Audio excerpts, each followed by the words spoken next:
Olá a todas e todos, sejam bem-vindos a mais um episódio do nosso podcast Crítica Sem Critério.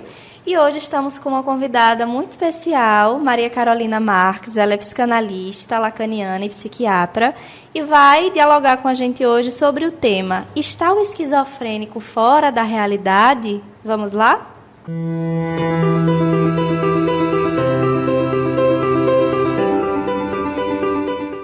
Bem, a temática, né, da esquizofrenia, o esquizofrênico é algo bem falado na psiquiatria, sobretudo, e na psicanálise também. A gente já tem aquela velha colocação que o esquizofrênico é aquela cisão da mente, alguém que está fora da realidade, fora, alheio, né, ao seu mundo. E aí, quando a gente coloca, então, fora da realidade, que realidade é essa que a gente tá falando, né? Então, existe uma realidade principal, que ali é colocada a maioria, essa é a correta. Como é que é isso, né? Acho que a gente poderia começar com essa discussão primeiro sobre a questão da realidade. Seja bem-vinda, Carol, por estar aqui com a gente hoje. Bem-vinda.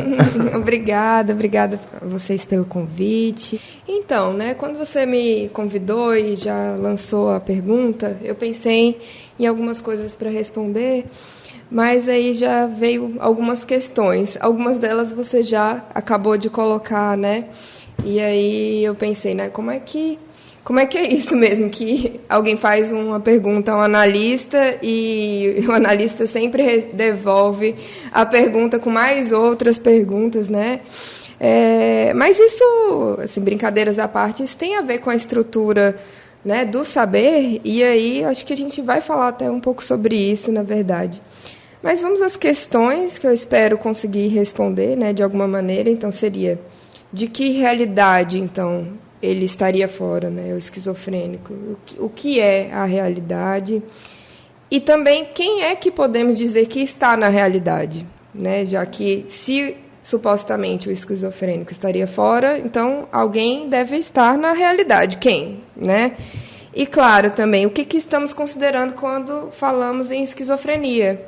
Né? Então, isso tá dado, sabido, né? Todo mundo sabe o que é isso, quais são os elementos que a gente está considerando, porque você pode ser de uma corrente ou de outra, né? E aí você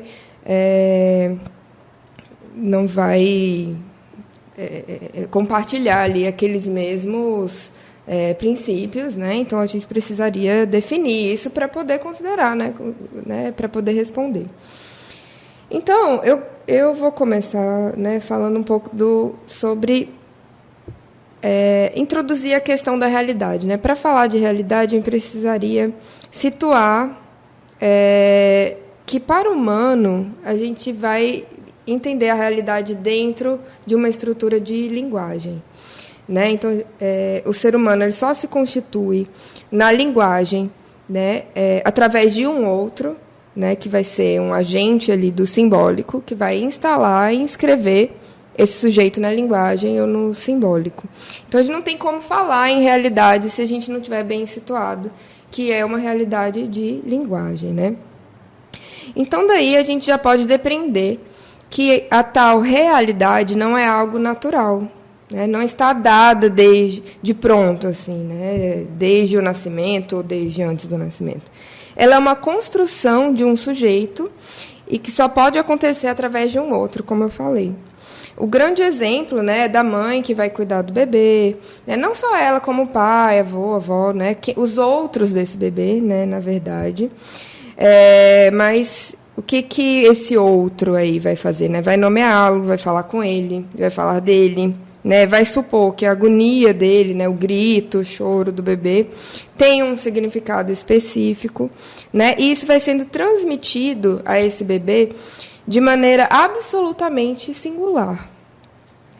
E ele vai reunindo isso que é transmitido a ele, né, que esses traços de linguagem, essas marcas mesmo, formando um aparelho psíquico, que é um aparelho de memória, né, e são esses elementos que vão compor o que a gente vai chamar, desde Freud, né, de realidade psíquica.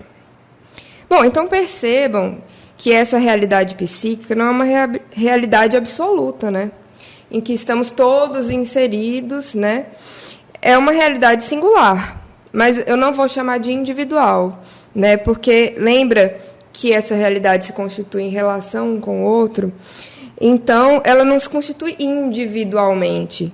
Ela não é uma realidade para cada um, individual, né?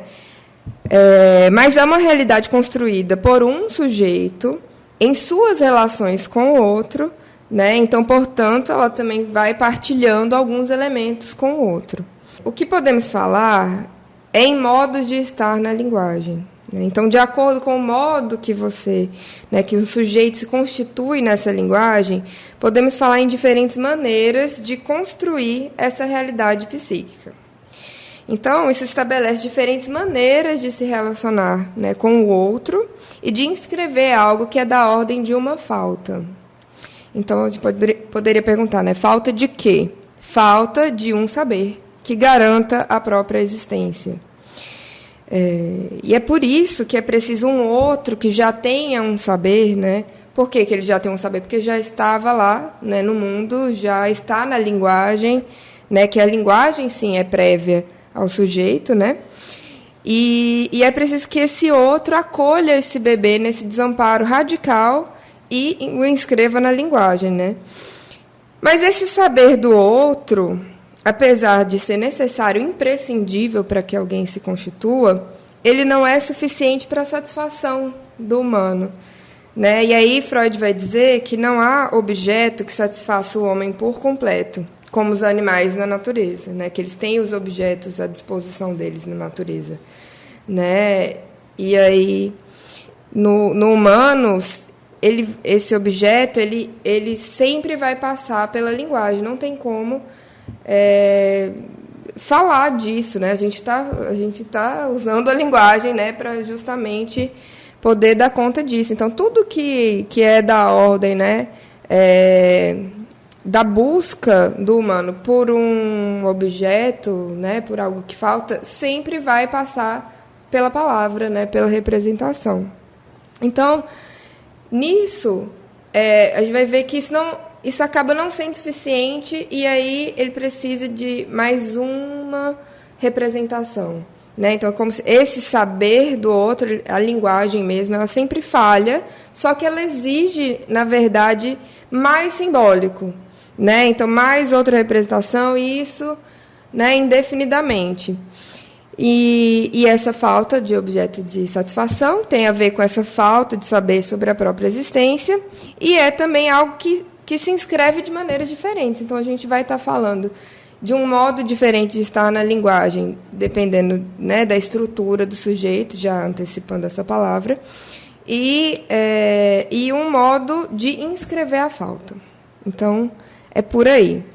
Então, recapitulando um pouco, em um primeiro momento, o bebê se aliena completamente a esse saber que vem do outro, né? Ele se agarra nisso, ele não tem outra opção, é uma alienação vital, senão ele não sobrevive, né? E em um segundo momento, ele precisa se separar desse outro, né, que não tem um saber completo, como vimos, há sempre uma falta, uma falha, né? E através dessa separação, que a gente também vai chamar de interdição, ele pode construir um saber próprio, não totalmente descolado do outro, porque as marcas do saber do outro, elas permanecem, né? A gente, numa análise, por exemplo, a gente vai recompor essas marcas do saber do outro que foi transmitido, né? E é o que um sujeito pode fazer, né? Então, de maneira geral, nós vamos ter, então, estruturas diferentes. Então, teríamos uma constituição, né, que daria numa estrutura neurótica ou uma constituição psicótica, né, já entrando na questão da esquizofrenia, que é o tema do episódio de hoje.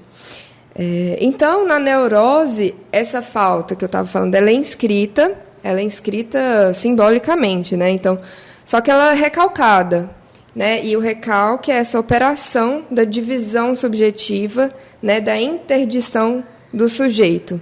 E na psicose não acontece esse registro, né? Essa falta não é inscrita. E aí, bom, vamos tentar entender aí um pouquinho do que seria isso, porque, de fato, não é simples, não é tão fácil assim diferenciar, né? E aí, na psicose, essa falta que não é inscrita vai fazer também com que falte o elemento ordenador do simbólico. Então, que seria o que Lacan vai chamar de função paterna, esse elemento ordenador, que é a função simbólica da interdição, que ocorre na neurose, não ocorre na psicose, né? Ou seja, na neurose nós temos um sujeito dividido pela linguagem, dividido entre consciente e inconsciente, né?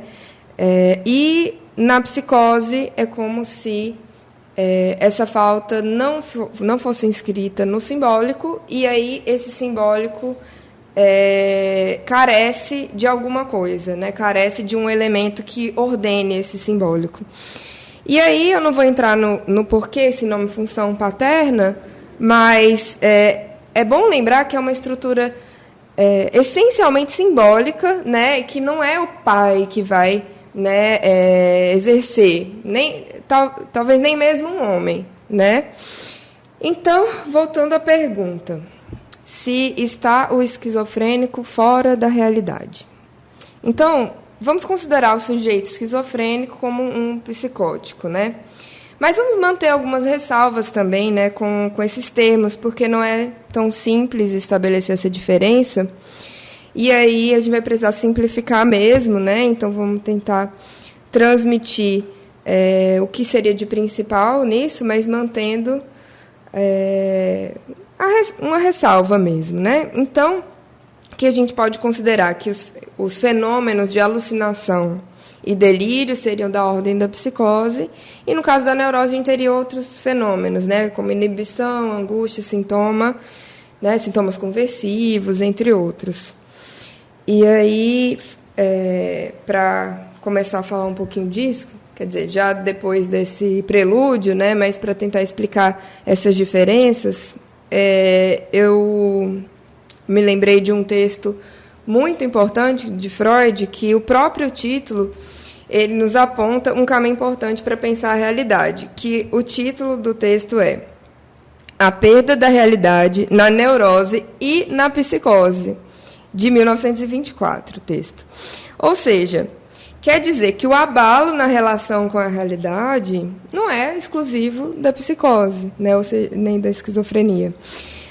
Então, nesse texto, ele vai concluir, né, que haveria um afastamento, uma fuga da realidade na neurose, que vai ser substituída por uma fantasia neurótica. E na psicose, haveria um furo, uma ruptura, né, com a realidade, que vai ser substituída pelo delírio, que seria muito mais uma tentativa de restabelecer essa realidade, de tentar remendar esse furo. Então, seria uma tentativa de cura, no caso, né? Então, no caso da neurose, um afastamento, uma fuga, e no caso da psicose, um furo, né, uma ruptura. Então, é importante entender isso, né, que o psicótico ele tenta reparar com o delírio, porque isso determina condutas clínicas, né?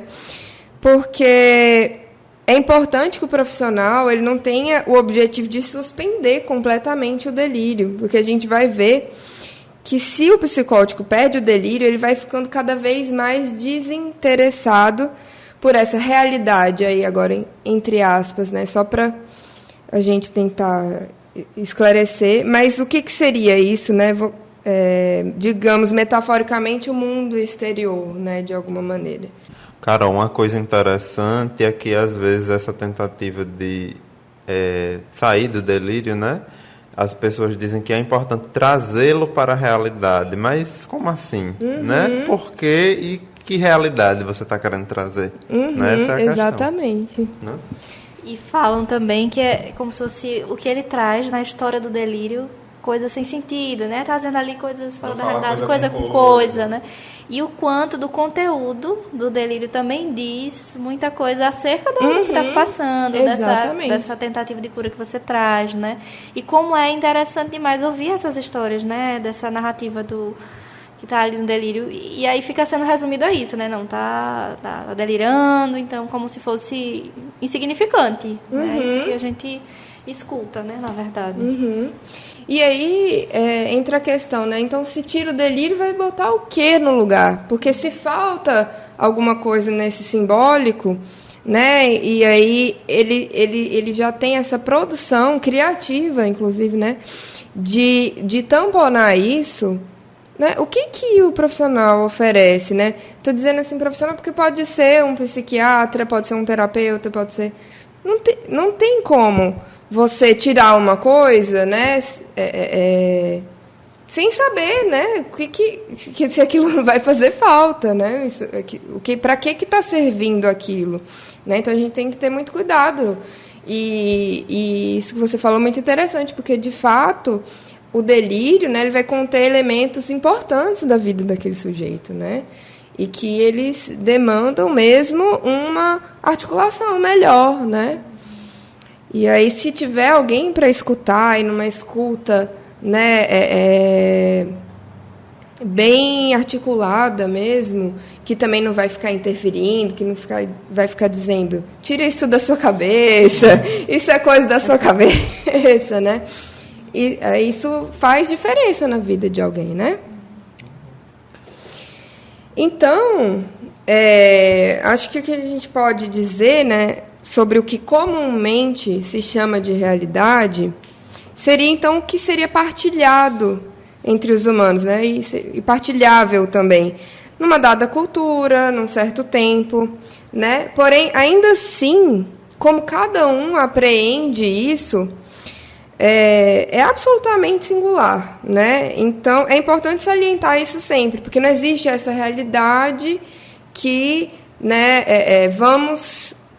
apreendê-la. Não, nós vamos construí-la, mas existe algo que a gente partilha uns com os outros, né? Porque a gente está no laço social, a gente está num discurso, na cultura.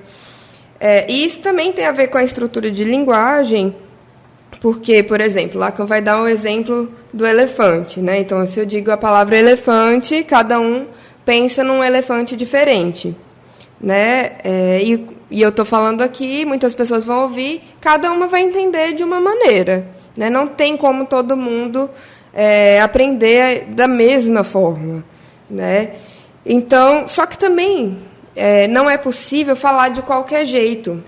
Eu não poderia chamar o elefante de girafa, né? Senão a coisa perde completamente aquele sentido compartilhável, né? Aquele sentido mais convencional, né? E existem leis gramaticais também. Você não sai misturando sujeito, verbo, né, predicado, complemento, né, de qualquer maneira. Senão você não se faz entender.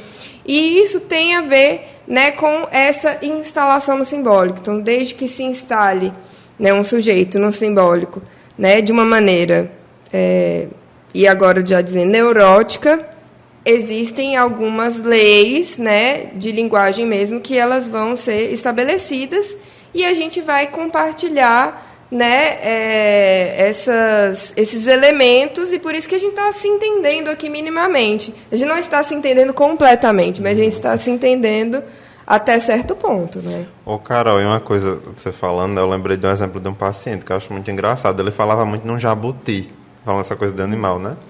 E a filha de Jabuti estava nesse delírio dele e tal. E aí, quando eu fui descobrir quem era Jabuti, era um churrasqueiro da cidade dele, né? Então, Jabuti, a gente sabe o que é no significado ali no dicionário, mas ali no delírio dele tem alguma coisa singular da história dele, né? Que aparecia. Né? E se a gente fosse no primeiro momento na literalidade ali do que era um Jabuti, a gente não ia entender, né? E aí esse exemplo me faz pensar no sonho também, né? Então, às vezes as pessoas perguntam, né? Sonhar com cobra significa o quê? Me diga você, né? O que tem essa cobra aí? O que apareceu mais nesse sonho, né? Então, o que é aqueles elementos que aparecem no sonho, eles são para cada sujeito, né? Eles estão conectados com uma série de representações no inconsciente, né, de um sujeito singular. Lembrando que isso tem a ver com o outro, porque a gente está, né, a gente é constituído através do outro, né? E aí não é uma coisa assim individual, sem uma relação, né, com o outro. Sempre tem uma marca, né? Sim. Sempre tem uma marca, né? Até nesse exemplo do jabuti, esse homem era chamado de jabuti, era conhecido como jabuti, então tinha algo partilhado, né? Então, de um modo geral, a gente precisa seguir certas leis, né, de linguagem para se fazer entender, e só é possível fazer isso se você está instalado nesse campo do simbólico, né, com sua interseção com o imaginário, que é o que produz essa cola do sentido, o imaginário, né? Então, que seria da ordem das imagens mesmo. Isso seria o que a gente pode considerar, então, como realidade, né? E repito que não é uma realidade absoluta, que estamos todos inseridos, a gente só compartilha pontos, né, em comum, pontos importantes, mas não é a mesma para todos. Esse é o ponto, né? A realidade não é a mesma para todos. Isso acontece assim, desse jeito, né, para um sujeito neurótico que se instalou no campo do simbólico, né, que registrou a falta simbolicamente, que sofreu a ação do recalque dividido pela linguagem. E no caso do sujeito psicótico, né, então falta ali um elemento ordenador do simbólico, como eu falei, ele não registra essa falta no simbólico, né? Ela fica fora-cluída, que é um termo que a gente usa na psicanálise, que seria o termo dessa operação. E aí que ocorre o tal furo na realidade, que Freud aponta no texto, e que o delírio vem suplementar como tentativa, né, de restabelecimento. E aí como é que isso acontece e por quê? Bom, é claro que isso é muito complexo, mas é como se o sujeito, que primeiramente teve que se alienar ao outro para se constituir, não fizesse a próxima operação, que seria a de separação desse outro. Que mesmo na neurose é uma separação falha, né? A gente não se separa completamente. São operações que também acontecem o tempo todo. A gente está se alienando e se separando, né, a todo momento. Mas na psicose, essa interdição, né, não acontece, e o outro, para ele, não fica inscrito como uma outra instância. É como se ele estivesse na mesma instância que o outro. E é por isso que a gente costuma ver, né, os fenômenos de intensa invasão do outro na psicose, né, como vozes alucinatórias, né, delírios de ordem, de comando, né, roubo de pensamento, etc. O que também pode acontecer na neurose, vale ressaltar, mas não da mesma maneira. E o que vai diferenciar o discurso do sujeito, que daí, de fato, só um analista ou um psiquiatra que entenda dessa lógica, porque muitos não entendem, né, que vai conseguir reconhecer e diferenciar se é uma neurose e uma psicose. Não é só pelo fenômeno em si. A gente está falando aqui dos fenômenos para dar exemplo, né? Mas é a estrutura dessa linguagem, como é que esse sujeito fala, né? E é muito comum neuróticos, né, que estão no simbólico, né? Eles estão, eles registraram essa falta, né? Eles são interditados, né, vamos dizer assim. Porém, às vezes eles fazem fenômenos psicóticos, né? E aí, dependendo do caso, se você tratá-lo como psicótico, vai mal, né? Não vai dar certo esse tratamento. E o contrário também, né? Se um psicótico, você tratá-lo como neurótico, né? Também você não vai ajudá-lo. Então, a gente precisa ter muita paciência, assim, escutar muito atentamente, né? Se tiver dúvida, deixa para diagnosticar, assim, depois, né? Não sei como é que seria a experiência de vocês. Acredito que vocês compartilham dessa minha posição, mas assim, a gente não precisa diagnosticar muito de pronto.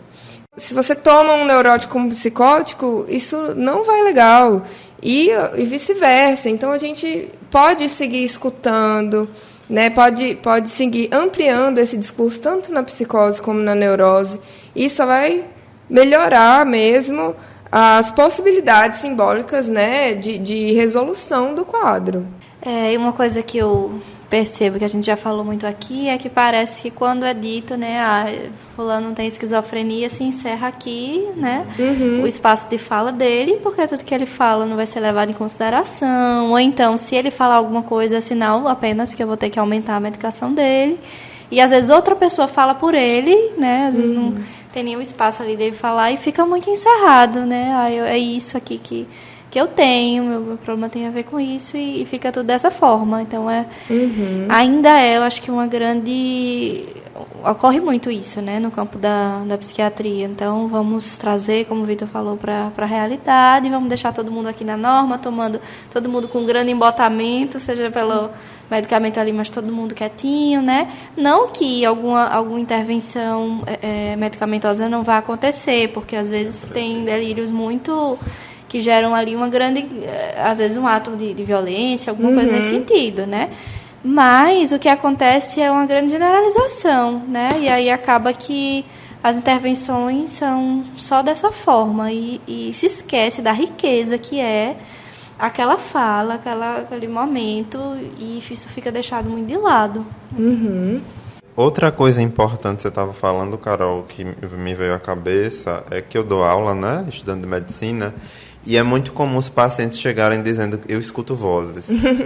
E aí, geralmente, a pergunta, professor, a gente pode pensar na esquizofrenia? O paciente está dizendo que está escutando vozes, né? Então, essa lógica, esse pensar na estrutura também ajuda a gente a não ficar preso ao fenômeno. Né? De, escutar vozes, vou encaixar aqui. Não é bem assim, né? Porque alguém na sua realidade dizendo que escuta vozes é singular. Você vai, né, entender dentro ali daquele contexto o que é escutar vozes, que vozes são essas, e assim, né, você vai entrando, né? Senão a gente fica realmente muito preso, né, numa caixinha que o fenômeno diz da estrutura, quando não é, né?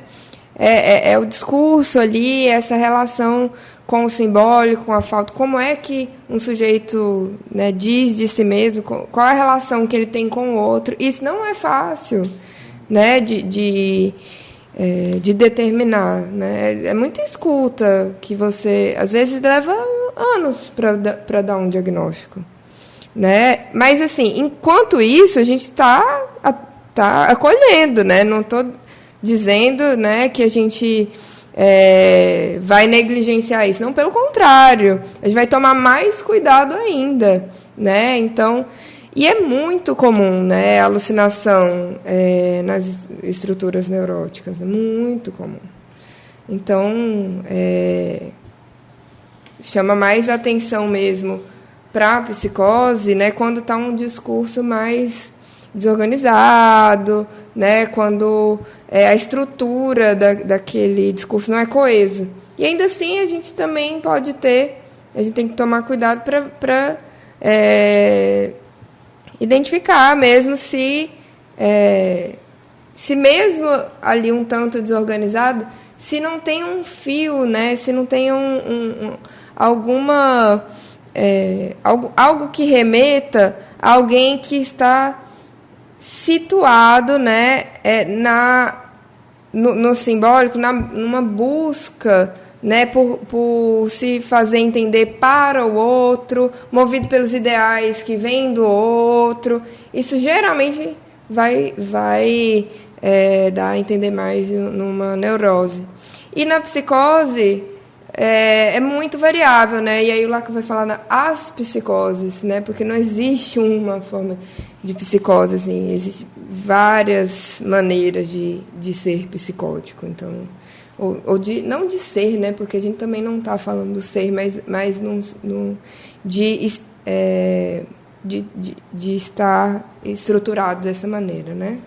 E você falando dessas várias formas, é uma coisa importante da gente dizer também, quando a gente pensou nessa coisa de estar fora da realidade, quando se associa sempre o psicótico ou o esquizofrênico a uma pessoa que é incapaz. Então, por estar, é dito que é fora da realidade, então ela não é capaz, está alheio a opinar, está alheio a se determinar na sua vida, está alheio a dar conta de algumas coisas básicas. Então, é como se isso sempre significasse que essa pessoa não responde por si mesma. Não tem suas questões, não tem... Não. Então, for sempre assim. Então, ela sempre vai estar precisando de um outro que responda por ela.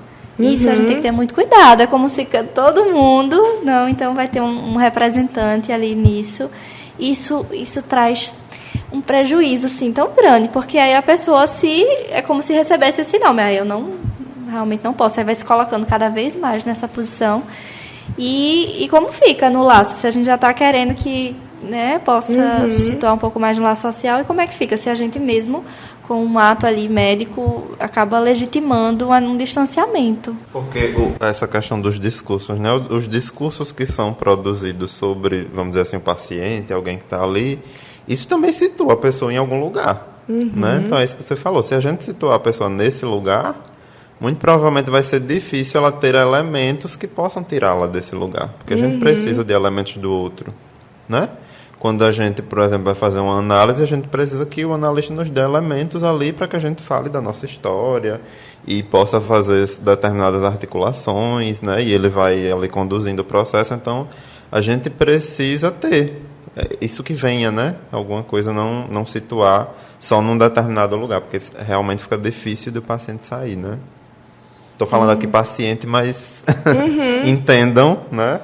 A pessoa. E uma outra coisa que eu lembrei agora, Carol, você falando de simbólico imaginário, foi uma coisa que você até mencionou, né? E, assim, tem a ver com o que você falou, que a Maria Rita Raquel traz no livro dela, O Tempo e o Cão, a Atualidade das Depressões. Ela vem falando sobre realidade, e ela diz assim: isso que chamamos de realidade é algo de uma consistência fortemente imaginária, né? E aí isso me remete também a como Lacan coloca que a realidade se estrutura para o humano, a partir dos registros, né, que você trouxe, simbólico, o imaginário e o real. Né? Então, o real vai estar, na verdade, fora disso, mas em seu limite, né, com esses outros registros. Que estarão enodados de uma certa forma. Isso. Né? Bem, eu acho que a gente pode ficar por aqui hoje, agradecendo muito a Carol por esse espaço de um tema tão importante.